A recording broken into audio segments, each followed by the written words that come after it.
Do you know what to do if you're out in the mountains hiking and you get caught in a lightning storm? You'll want to stick around.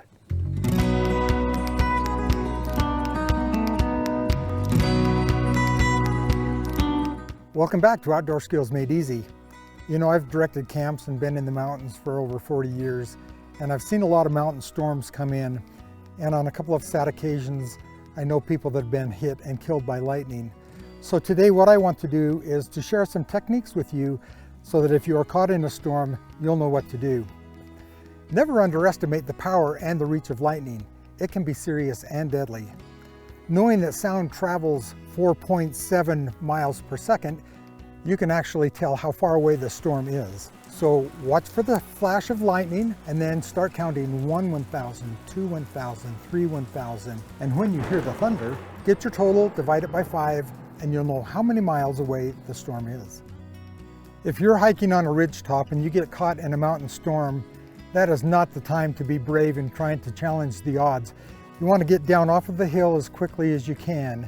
And also, if you're hiking in a group, you want to disperse a little bit and make sure that you guys are separated from one another. Find a small place, like I have found a depression here with trees that are small. You want to get down in a baseball catcher's position. Cover your head, be on the balls of your feet, and that will minimize the amount of contact that you have with the ground. Never lay down on the ground because that's going to spread out the contact.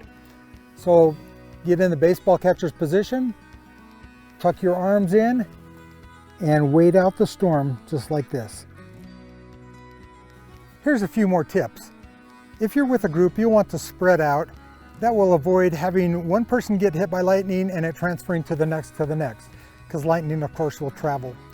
The other thing that you want to do is eliminate any metal that might be around you. So if you've got metal pots and pans, tent poles in your backpack, you'll want to take that backpack and set it about 20 feet away from you. Get back into the position and stay there. A mountain storm will generally pass in about 10 or 15 minutes.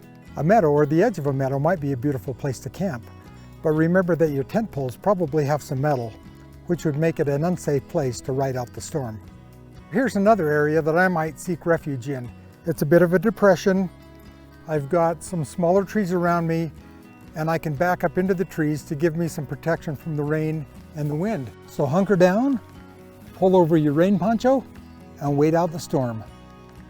In every forest, there are trees that have come to the end of their life cycle and the roots have rotted out and dried, and they're easily pushed over by the wind, as is this tree.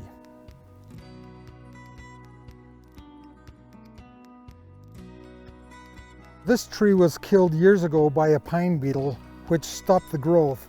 And you can tell that all pine trees have these roots that come up that give them stabilization, but they all have a main tap root that goes directly down into the ground. And once the tree is dead, then this starts to deteriorate and rot away. And once it's dead, you have about 10 years of standing time when anytime a wind could come up and blow the tree over. They're very dangerous. Here's an example of a couple of trees whose roots have already rotted. The wind has blown them over. These are held up by other trees. These are commonly known as widowmakers, something that you want to avoid camping around or seeking shelter under. As you're seeking a safe location, you'll want to avoid areas like those behind me that have standing dead trees.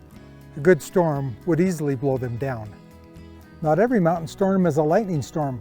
So if you have a gentle rain and you just want to enjoy a place to wait out the rain and listen to the music of nature, find a nice grove of trees, hunker down, and enjoy your time.